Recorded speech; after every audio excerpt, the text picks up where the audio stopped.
The story is told from the point of view of a female.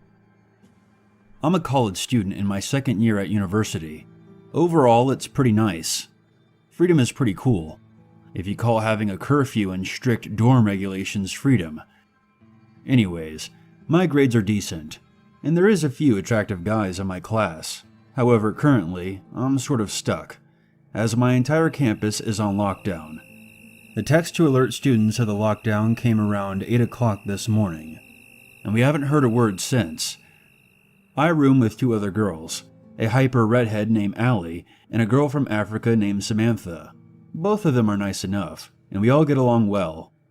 At first, the 3 of us just assumed it was a drill. They have those occasionally. That they just wanted to ensure that everything was okay, and that the emergency alarm system was working properly, and that students know how to respond. However, those tend to stop pretty quickly. It's been hours. Not to mention the yelling we heard at the beginning, though it could have just been the initial panic. It ended up stopping about an hour into the lockdown, though it did scare the daylights out of Samantha. Before anyone questions our safety precautions, we have the blinds down and the doors locked. There's a very small wooden chair shoved under the handle, though I doubt that would do much. Sam and Allie attempted to push the dresser from the bedroom to the door. According to protocol, we're supposed to barricade all possible exits. But the doorway is so small that we can't fit the damn thing in there. Figures that the college board, being a bunch of cheapskates, will cost us our lives. I always joke about it, them being so cheap, but I didn't really think it would actually become a problem in the future. I know I may be overreacting, but are lockdowns really supposed to last this long? Internet and cell service keeps cutting in and out.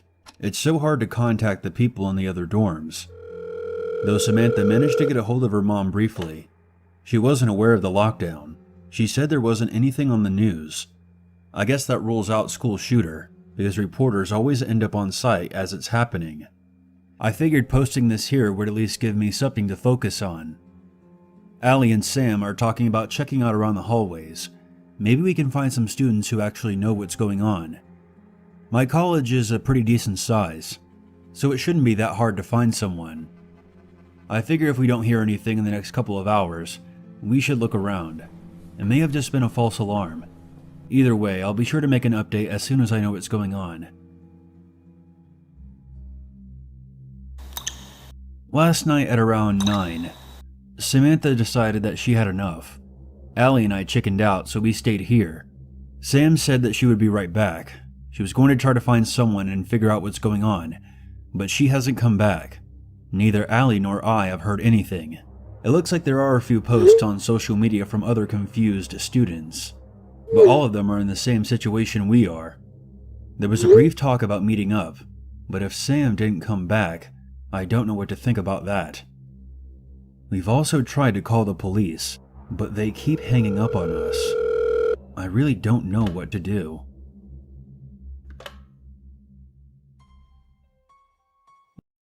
It's been a hectic week.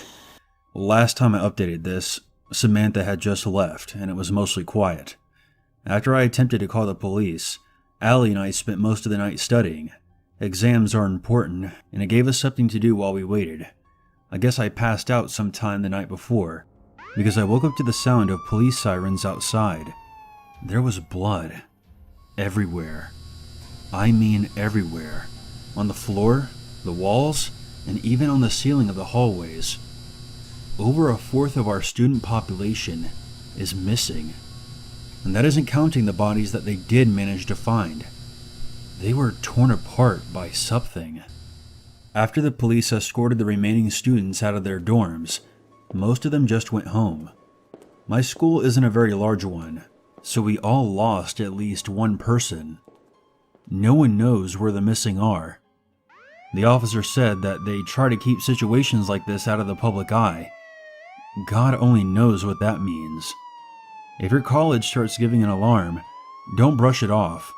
Barricade yourself immediately. And if someone knows what happened to Samantha, please tell me.